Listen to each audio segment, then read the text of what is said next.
Pengembangan dan pengecutan bahan situasi pertama. Pon. Oi. Pagi tadi kabel elektrik ni tegang. Ni tengah hari cuaca panas, kendur pula kabel elektrik ni. Kenapa ya?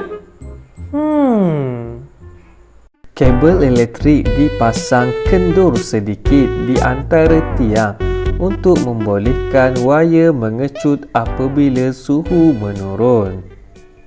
Pengembangan dan pengecutan bahan situasi kedua. Panasnya cuaca. Hausnya cikgu rasa. Cikgu ingat nak minum air susu coklat lah. Cikgu nak ambil air susu coklat sekejap. Wow, sedapnya susu coklat ni. Mana cawan cikgu ya? Kat sini. Cawan cikgu melekat lah. Susahnya nak buka. Ketatnya. Cawan cikgu melekat. Macam mana nak buat ni? Macam mana cikgu nak minum ni? Macam mana nak keluarkan cawan ni ya? Cikgu dah ingat dah. Dulu Cikgu Najib ada ajar. Kita letakkan air batu di dalam cawan ini. Kita cuba dulu.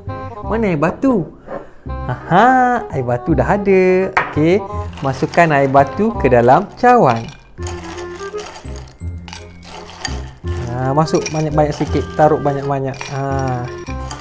Okey, tunggu sekejap. Kita goncang-goncang. Tunggu sekejap. Okey, cikgu cuba. Bismillahirrahmanirrahim. Dah berjaya. Hebat tak cikgu? Jom minum air coklat dulu. Apabila ketulan ais diletakkan ke dalam gelas kaca, gelas akan mengecut kerana kehilangan haba. Oleh itu, gelas yang bertindan dapat dipisahkan. Pengembangan dan pengecutan bahan situasi ketiga. Cikgu rasa lapar lah. Cikgu nak makan apa ya? Cikgu tahu cikgu nak makan apa.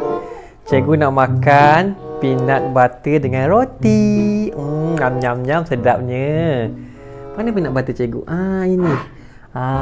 Ini jam peanut butter cikgu. Sedapnya ni. Kau makan roti ni. Cikgu nak buka dululah.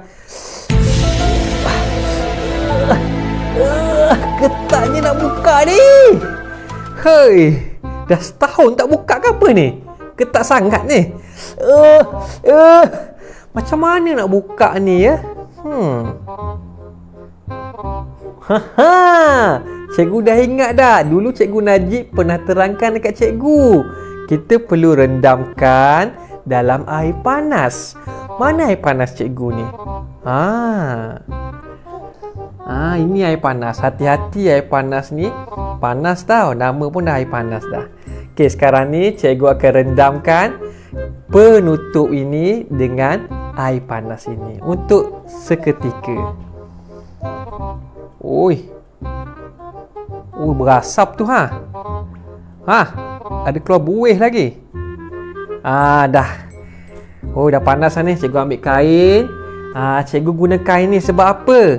Sebab permukaan ini, penutupnya dah jadi panas. Cikgu guna kain ini supaya tangan cikgu tak melecup. Cikgu dah berjaya buka.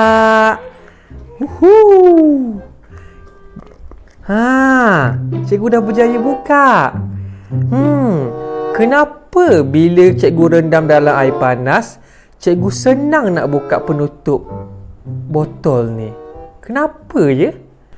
Penutup botol akan mengembang apabila menerima haba dari air panas. Keadaan ini menyebabkan penutup botol senang dibuka.